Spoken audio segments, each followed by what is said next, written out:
Yeah.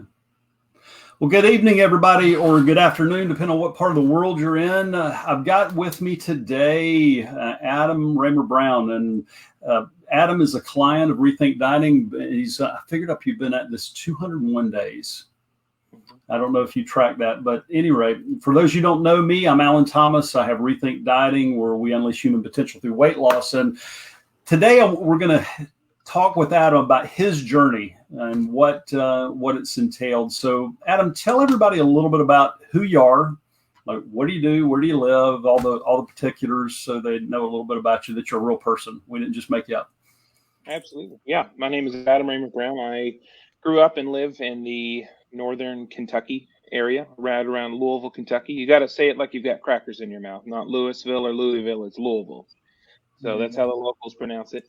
But 34 years old, worked in IT for about 15 years now, and self-employed for 10 or 11 years. And have a passion for business and personal development and things like that. And then West Coast swing dancing. That's been a hobby I've picked up in the last few years as well, that I've really gotten a lot of enjoyment out of. Cool. We're going to talk more about that dancing in a minute, because I want to hear some about that. But Yeah. And you have your own business, and you're working, and so walk everybody through. Do you mind sharing what you started at Rethink Dieting? I'll let you. What Not was at your? all. Yeah. So I was at my highest in early February of 2021. I started out at 345, and this morning I was at 258.6. How cool is that? That's awesome. You lost, as they say, you lost a Backstreet Boy. So Yeah. that's great. And so walk everybody kind of before. I mean, before we met, what was going on, where your weight was impacted. I mean, we all know that it impacts health. We all know it impacts longevity. I mean, and certainly I don't want to minimize any of that, but if you could maybe talk to people about your mindset that you had that are listening to this, going into before we met, just what was going on, where was it holding you back, what was kind of the reason that you wanted to get this weight off? Yeah. My mindset really, it was in a bad place before. I had lost weight before. It's a similar story that I've heard on this group before. I'd never managed to keep it off and to have a system where my weight loss was a sprint for anywhere from 2 to maybe 16 weeks, maybe at my best, of just pure effort and grunting and straining and being hangry constantly, and trying a new program, trying a new thing, and weight would come off, sure, but it would come right back. And it was a good plan on paper, and I could do it on my own and push, but then it would always come back. Something would interrupt it. I would get out of sync. Things would always come back. And you do that I've been overweight for most of my life. You do that, however many times, half a dozen times or more. You get up the courage to try every few years, and then with each failure, you talk yourself out of it the next time. On, is this really going to work? Do I really want to face another failure? Do I really want to pile another failure on top of, I'm already feeling bad enough? It's obvious to everyone. It's an unspoken thing, but it's obvious that you don't feel well, and that it was not in a good place. Yeah, no, I appreciate that. And where do you feel like it was impacting you, just day to day? I mean, what were the areas? And I never prep anybody. I mean, I tell them a little bit about what we're going to ask, but you don't know what I'm asking. This is just conversation. So this isn't scripted at all for those of you listening to this. But where were you seeing it hold you back? Where were you seeing the places in your life that you were it was the most frustrating? Yeah, I would say it limited my options. If you go to, say, a restaurant, you're looking for a booth because the chairs aren't big enough, and you're looking for a booth where the table will scoot because you might not fit in there. That's where it really gets concerning, where you're even picking where you're sitting, and it's limiting on airline travel, where you see the look on someone's face when there's no seats left and the only one's next to you, and you see that brief facial expression that they have, where they have to sit next to you and you're spilling over into the next seat, and where you have to ask for a seatbelt extender. And that it just wasn't. It was making me regretful to travel or even try. And the classic things like not fitting on a roller coaster and anything with a weight limit, you're pretty much out on at almost 350 pounds. There's a lot of stuff that you can't do if you are even willing to, that you just won't physically fit. And with even if it's not something I wanted to do every day, like ride a roller coaster or get on a plane, knowing that those aren't an option to me. I think I was probably within about 20, 25 pounds of not even qualifying for life insurance. So it was at a pretty dangerous level. And that was another eye-opening moment for me. So there was just a lot of things that it was keeping me from doing, and a lot of opportunities and options where even if I did want to do those things, I knew I couldn't. And I worked hard to work for myself, to give myself options, and to only limit it by my own choices was very frustrating and a sad feeling.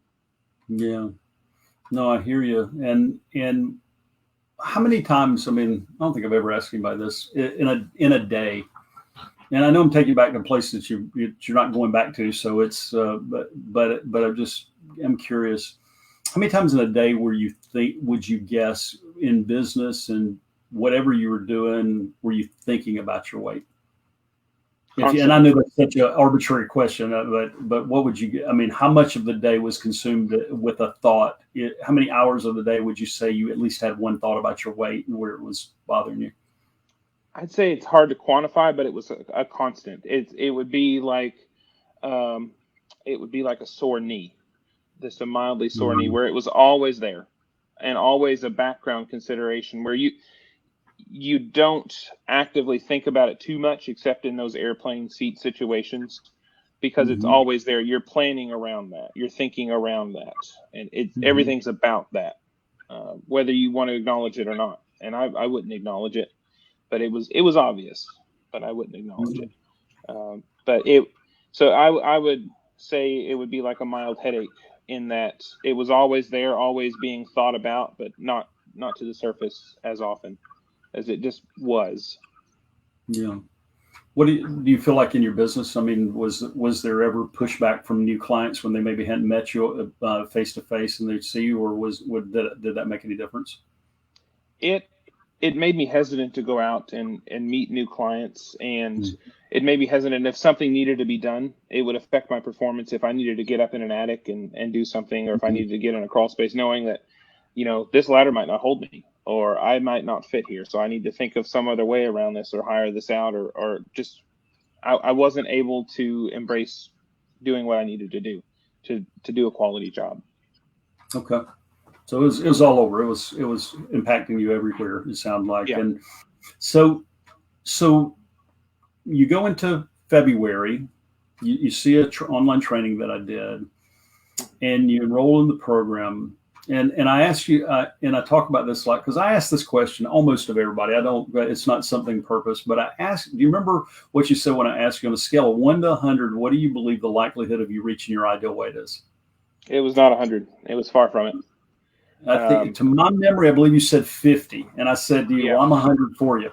And so now you're on your journey. You're still losing weight now, and your ideal weight that you're going for, I think you're going for about another 40 pounds, 219. Right under. Yep. So and I don't know what your answer is. What do you say now? 1 to 100. What's the likelihood of you reaching your ideal weight that you picked? 100. 100. Isn't that funny? Yeah. And so how cool is that? I mean, I love that. I get bumps when you say that. So talk with people about kind of the journey. I mean, when you realize that it was possible. Now for for some people maybe seeing this for the first time, not being familiar with Rethink Dieting, you're never told what to eat, and you're never told what exercise to do. And so how in the heck do you lose that much weight without somebody spoon feeding you a diet? I mean, come on. It was a progressive realization of smaller goals and smaller steps. it's a big number, but it was a lot of little steps that led to that big number. So I have a lot of, you are a major influence in my life with the program, and like I said earlier, I have a passion for business books, and I'll look for inspiration anywhere I can find it. So one thing that I picked up on that was very helpful for me was by someone that I know, Nick Peterson, and he wrote, "Do better than your worst, not better than your best, if you're trying to improve something." So I really took that advice to heart, where if I'm trying to improve, if I'm working out, if I'm trying to improve my time on running a mile, it's really hard to shave 5 seconds off of that time. Sure. But it's a lot easier to do better than your worst time, and to consistently. So how I would translate that to dieting is, I started out. We came up with a calorie target, but that was about the only boundaries you gave. You didn't do macros, you didn't do timed eating, and I liked it because it gave me a way to see what worked and what didn't. So in the beginning, I would just hit my target, and that might be pasta, that might be whatever, and I didn't stress out with, okay, is the macro count right? Because at that weight, it's pretty low hanging fruit. I needed habits before I needed something specific, and to dial in on my macros, just fewer calories, and just do better than my worst. So I would lock that in, and then work on the next thing, the next little thing. What can I consistently do better than my worst in? So that would look like, okay, maybe instead of noodles, that I switch to cauliflower rice, and maybe instead of meat or beef, I switch that out with chicken, and then do the same thing. And can I maintain that, 6 out of 7 days a week, or whatever, determined to know I've got that locked in, and ride that for a little bit, and then look for the next thing. And that builds in long term. Oh yeah, and it's so neat to see. I mean, when you realize that it was always the decision and never the diet. I mean, when do you think it kind of clicked for you? I'm curious, and again, I've never asked you this question. When do you feel like, and these are really what I call woo-woo questions. They're out there, but I'm curious. When do you think it kind of clicked? I mean, you got in the program, you started doing, and you were doing everything that I asked, and it was all stuff that wasn't around, how many bites of broccoli did you have this week? It was around other things, and you were doing all that. You stepped into it, you did the work.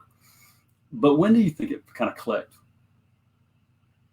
I think there's still pieces of it clicking, honestly, because I didn't start with belief. To some degree, I had some belief to call and to sign up. So it took a little bit of that, but I didn't know at the beginning, because I, thought 50-50. It might happen, it might not.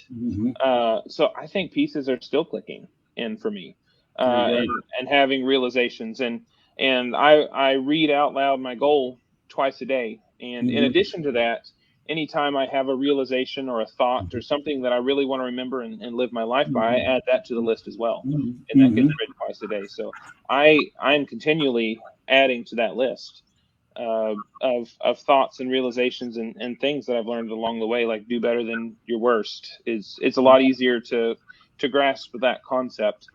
But so there wasn't a one moment that it finally clicked. There have been moments of reflection on, look how far I've come, or old videos, or when I am looking for something nice to wear and nothing fits anymore for a good reason, instead of the bad reason, where I'm digging through old clothes, and I'm almost through all of my old skinny clothes now, where those don't fit anymore. So I've still got a few left. I'm coming for them. That's problems you want. That's the ones you want to have. So that's incredible. Now you mentioned you do swing dancing, and it's a competition. Describe to people a little bit about that, because I didn't know much about it. As my wife will tell you, I'm not a dancer. Let's just say it. It's ugly. She'll say sit down. But so when talk to people. I mean, about, you were doing that before you lost your weight. You're doing that at 345. Your height. You're 5. I think you're 5'11", right? I should know that. But 6 foot. So big guy doing dancing. What was the difference of that? And recently, I know you told that you were at an event that you hadn't seen a lot of these people because of COVID in over a year. Yeah. And now they're seeing the transformation you made in the last 201 days all at once. Talk about that and how that impacted. So I'll talk about West Coast swing first, and then the impact of seeing people's faces. So West Coast swing is there's swing dancing as a category that would include like East Coast, West Coast, Lindy Hop, different categories of dance. I like West Coast swing in particular. It was one of the first dances that I really dove into. I really enjoyed that because of the variety. It's a little bit of a harder dance to learn initially, but there's more variety. You can dance it socially. You can usually find in every major city there's some West Coast swing dancing going on, and there's events going on. So it's not an abstract dance that you can't find anybody to dance it with. And it's the music is great. So a lot of top 100 songs, and it's a very open dance to where you can dance it to a variety of music as long as the timing's there. So I like the ability to just make something up on the spot, and that's really the competition is how those are based. So to compete and to progress in the levels, you are in a Jack and Jill. So the leaders and the followers line up across from each other, and that's the first time you might have ever seen that person. And then to compete, the music starts and you start dancing with that person, and you're judged as individuals the first 2 rounds, but the final round it's a couple on whatever you can create to the music. So it's a lot of pressure, but it's been something that's really been enjoyable for me, especially with the last year. It's been a good contrast to have connection with people and to focus on connecting and a good, safe social environment where everybody's been friendly. And that when I first got into that, being a bigger guy, it really was a realization that you don't have to look like a super skinny dancer that you'd see on Dancing with the Stars to be a good dancer. It's a skill set like anything else, and a skill can be learned. So that was a major realization for me with dancing.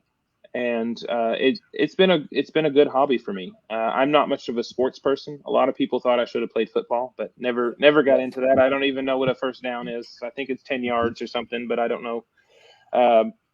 So dancing has been a fun activity for me, and it's been a fun way to connect with people and have a hobby that involves others. That gets me out. So, what was it like confidence wise? I'm curious. I haven't asked you this, and the difference of a year ago when you were up in Chicago, or over a year ago, and then you're at a competition, what, a week? I think it's been 2 weeks ago now, maybe. About 2 weeks ago, yeah. Yeah. So and I'll speak to the difference. So there was a lot of shocked faces on before and after, and a lot of high fives and congratulations and what are you doing, and asking advice and questions. And that's been, to know that I can provide value and be of use to others has been really rewarding in and of itself. But as far as the confidence level, I have more of a physical confidence now, and I know that I feel a lot better out there, and that translates into looking better. It's not necessarily about looks, because it doesn't matter really what you look like as a dancer. It's more skill based.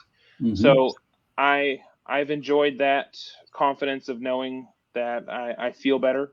And the way I liken it is, you can mentally push through and get through and dance, but maybe at the end, say you dance 3 songs in a row.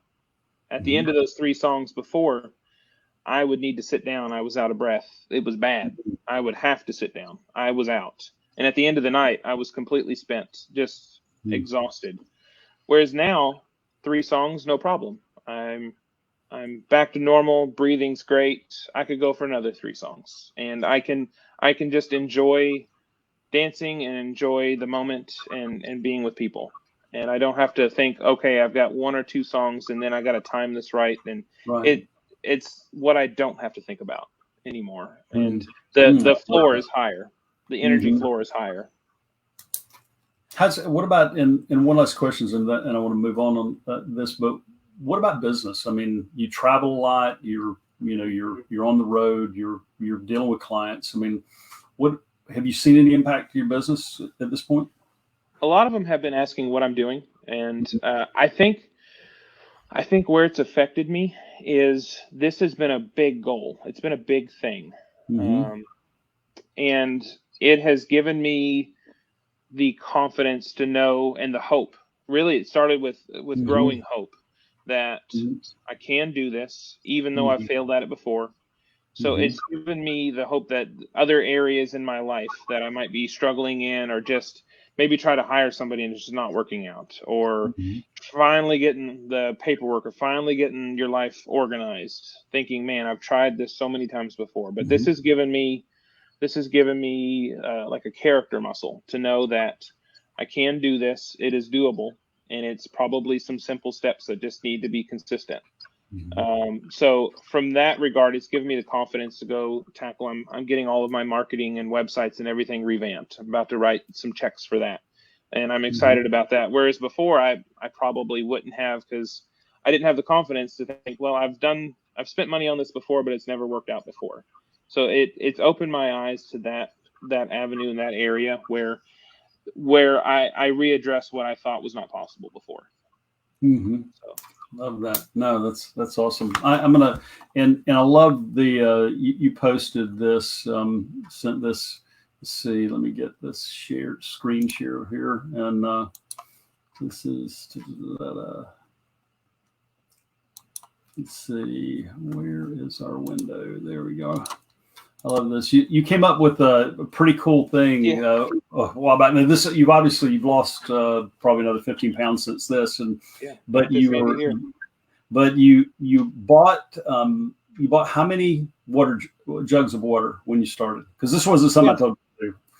No, no. I thought of this on my own, crazy as it looks and seems. I But love it. I I have, my total is 126 pounds that I was trying to lose, and I was trying to think, how can I Mm-hmm. visualize that Mm-hmm. and get an example of that. And Mm-hmm. what came to mind was a gallon of water, or a gallon of milk, a gallon of water, same thing. It weighs about 8 pounds. So Mm-hmm. 128 pounds would be 16 gallons. So I bought Mm-hmm. 16 gallons of water. They're 80 cents a piece at Kroger. So for $14, I have this great visual aid that was heavy to push Yeah. around. But I have it out on my countertop, and I've since switched that around. But it gave me an example of to carry around. So every 2 gallons or 16 pounds that I would lose, I started taking a picture, and you can't even see it anymore. But behind that is my old belt hanging around my neck. So I had to switch to Love empty it. gallons after about 6 gallons. It was getting Yeah. a little heavy to wear for the picture, but No, I love it's that, a good visual and aid.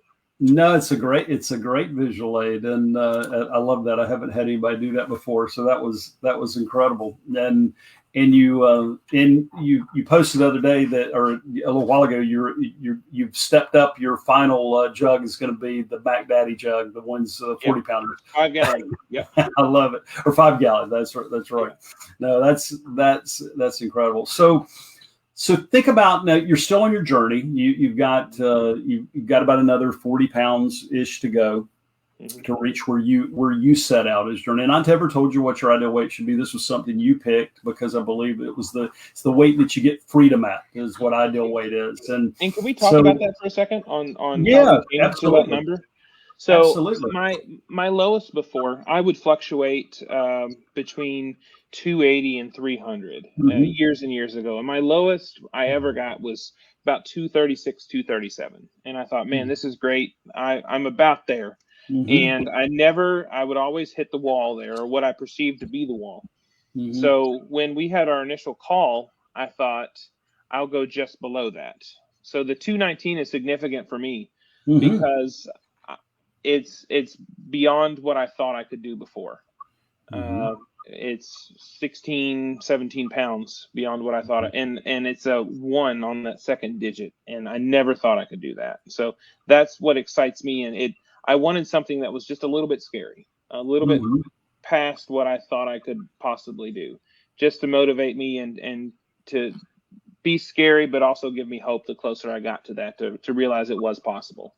So that's why we came to the 219 number. And I think going forward, as I lose the Hmm. rest of this weight, that it's just as important to learn how to maintain a weight. Hmm.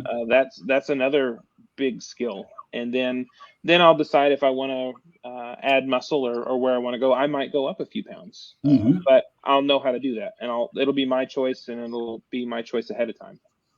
Well, what's so cool is you figure out that so many people, I know when I was over 300 pounds, like, I got to find that diet I can stick to the rest of my life. Well, the diet you stick to the rest of your life is the one you learn. It's a process, and that's what you're learning. And it's the results are amazing when you get that it's the decision instead of the diet. Then get in the game and do that. So walk people through that are listening to this, your next several months reaching your ideal weight. What's really the dream? What's, if you don't share as much or part of it or anything you want on that, why do this? I mean, why keep going? Why not stop where you're at? You already look great. You've lost almost 90 pounds. I mean, why go for it? What's the deal? What's going to be different? A couple different reasons. I want to know that I can, and I said I would, and it's a big, scary goal, and I want that accomplishment. I fought hard for that number, and at first I had to talk myself into my self-talk was, I had to keep reminding myself, even though that's a big, scary number or a little scary number, I had to say, no, this is a healthy weight for anyone at this height. I'm not going to be anorexic at this weight. I'm in no danger of that. This is an okay number to hit, even though it's lower than you thought you could do. So that's going to be a trigger and a reminder to myself that I can do it. And because I said I would do it. And we've already established it's a healthy number. That's not the issue. I'm not talking about that. But I want to do it because I said I was going to do it. And I want that confidence to know. And the only thing up for negotiation is time at this point. It's going to happen. It's just a matter of time. And I want to do it because I said I was going to do it. And I want that healthier feeling, and I want all the options available to me. So to know that I can go on a zip line, to know I can get a ride in a helicopter. I went for a training on a helicopter one time, and the pilot was too hesitant to let me ride because the seatbelt wouldn't fit and the controller wouldn't go back far enough. So in an emergency, he couldn't properly fly the plane. And he felt bad about that and awkward about that. So that's going to be one of the first things on my list, is to go back to that airport and find that pilot and have him take me up for a flight. How cool will that be? That's incredible. I love that. Yeah. So you and I started with an initial conversation, and talk a little bit about the courage it took to get on the phone with me, because clearly I'm a guy who's going to talk to you about weight. You don't know what to expect. I mean, that was where it started. And talk about the courage to get on that call, or anything you want to say about that, because I know there's a lot of people listening to me and they're like, I'm just afraid to get on the call with Alan or whatever, but just speak your heart on that. I'm curious. Yeah. I think what made me relate to you was the fact that you're further along in your life. I'm not going to say older, but you're further along in your life journey. I'm old, man. That's it.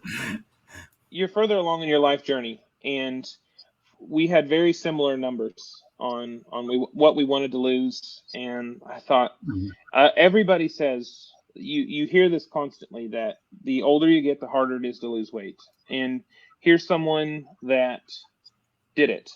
And that spoke a lot more to me than someone who's always been thin, or someone who's younger than me that is losing that weight, or did extreme exercise or anything extreme. It was how you did it was frankly not it was boring, which was great. It's relatable. It wasn't, you didn't have to do surgery. You didn't have to do anything extraordinary. It was ordinary.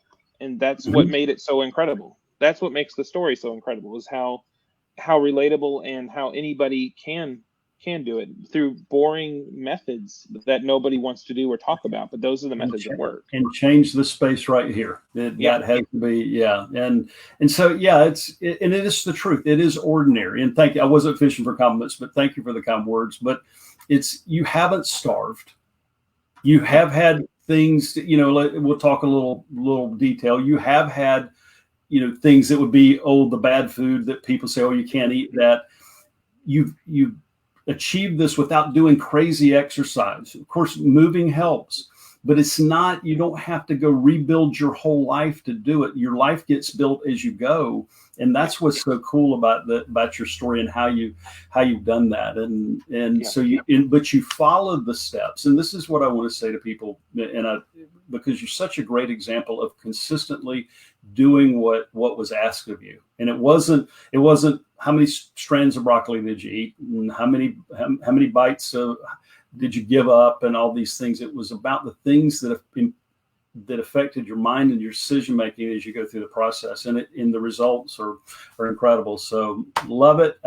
It's super fun, and for anybody that is listening, as we wrap up, if you want to have one of those calls, Adam got on the phone with me after hearing me do a training that's the same training I do at rethinkdieting.com. You can go listen to a replay of that. It's what Adam heard, this exact same thing. And then he jumped on a call that, let me do you go to transformmyfuture.com/apply. That's exactly where Adam started his journey.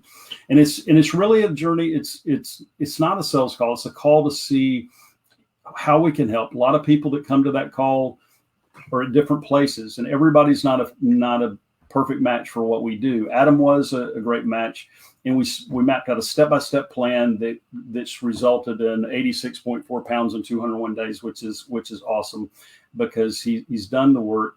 But if you're sitting there wondering whether to push it, just make the call, set the appointment up. You'll be sent to an application page that'll have some information that'll prepare me for the call. And myself or a team member will get on the call with you. I try to do as many of those as I can, and we'll have a conversation. But if you want to escape overweight and obesity, it starts with the decision, and the decision is to get on that call first. It is. So, yep. Adam, this has been so much fun, and watching you change and go through the metamorphosis of the process, it is the joy, really one of the greatest joys I get in life to watch that. And for you go from a 50 out of 100 to the 100, it's like weight's just a thing then. It's just when's it coming off? How quick, like you said, when defiant commitment meets a plan, meet it in time, there's just no way it's not coming off. So great job on it. And we want to have you back on when you hit your ideal weight. I'm going to already invite you in advance and you bring that big old 5-gallon jug with you so we show people, but incredible job. And guys, check out the training, rethinkdieting.com, book a call at transformmyfuture.com/apply. You guys have a great evening. God bless.